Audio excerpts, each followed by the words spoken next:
భారతదేశంలోని తమిళనాడులోని చిదంబరం పట్టణంలో ఉన్న నటరాజ దేవాలయం ప్రపంచంలోని అత్యంత ప్రాచీనమైన మరియు ఆధ్యాత్మికంగా గంభీరమైన ఆలయాలలో ఒకటి.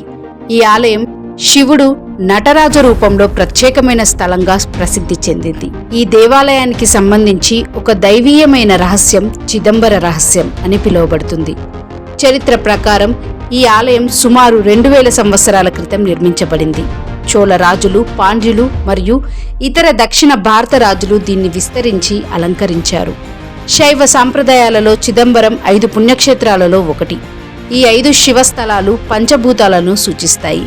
కాంచి భూమి పృథ్వీలింగం, తిరువానై కావల్ నీరు జలలింగం, కాళహస్తి గాలి వాయులింగం, తిరువన్నమలై అగ్ని అగ్నిలింగం, చిదంబరం ఆకాశం ఆకాశలింగం. ఇందువల్లే నటరాజ ఆలయం ఆకాశతత్వంను ప్రతిబింబిస్తుంది. చిదంబర రహస్యం అంటే అనిర్వచనీయమైన దైవ సత్యం. శివుడు మనస్సులో అంతరంగంలో శూన్యంలో ఉన్నాడని సూచిస్తుంది. నటరాజుని పక్కన ఒక బంగారు తెర ఉంటుంది. ఆ తెర వెనుక ఏ విగ్రహం ఉండదు. పూజారులు ప్రత్యేక సందర్భాలలో ఆ తెరను తొలగిస్తారు. తెర తొలగించినప్పుడు వెనుక కనిపించేది ఖాళీ స్థలం. కానీ ఆ ఖాళీలో సున్నితమైన బంగారు తంతువులు వేలాడుతూ ఉంటాయి. దీన్ని చూడడం వలన ఒక గొప్ప ఆధ్యాత్మిక భావన వస్తుంది. దేవుడు శూన్యంలో ఉన్నాడు, మన అంతరంగంలో ఉన్నాడు, రూపరహితుడైన సర్వవ్యాప్తుడు. ఇదే చిదంబర రహస్యం అని అంటారు.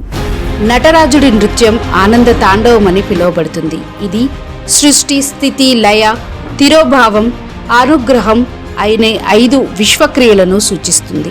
ఒక చెయ్యి డమరుకం పట్టుకొని సృష్టిని సూచిస్తుంది. మరొక చెయ్యి అగ్నితో లయాన్ని సూచిస్తుంది. ఒక కాలు పైకి లేపి మోక్షంను సూచిస్తుంది. మిగిలిన కాలు అపస్మారక దానవుడిపై ఉంటుంది. ఇది అజ్ఞానాన్ని నశింపజేయడంకు సంకేతం. ఈ ఆలయం యొక్క నిర్మాణం కూడా ఒక ప్రపంచ నమూనాలాగా ఉంటుంది. దేవాలయం యొక్క నిర్మాణం మానవ శరీరాన్ని సూచిస్తుంది. గర్భగృహం హృదయ కుహరంను సూచిస్తుంది. అందుకే చిదంబరం అంటే చిత్ ప్లస్ అంబరం, జ్ఞానాకాశం అని అర్థం. ఇది శాస్త్రపరంగా కూడా ఒక గొప్ప సంకేతం. మనలోని శూన్యంలోనే దేవుడు ఉన్నాడు అని తెలిపే ఆధ్యాత్మిక సూత్రం. చిదంబర నటరాజ ఆలయం మనకు నేర్పేది దేవుడు మన లోపలే ఉన్నాడు, బయట కాదు. శివుడు శూన్యంలో మనసులో జ్ఞానంలో నిత్యం నర్తిస్తూనే ఉన్నాడు. ఇదే చిదంబర రహస్యం. దైవాన్ని చూడడానికి కన్నులు కాకుండా మనసు అవసరం.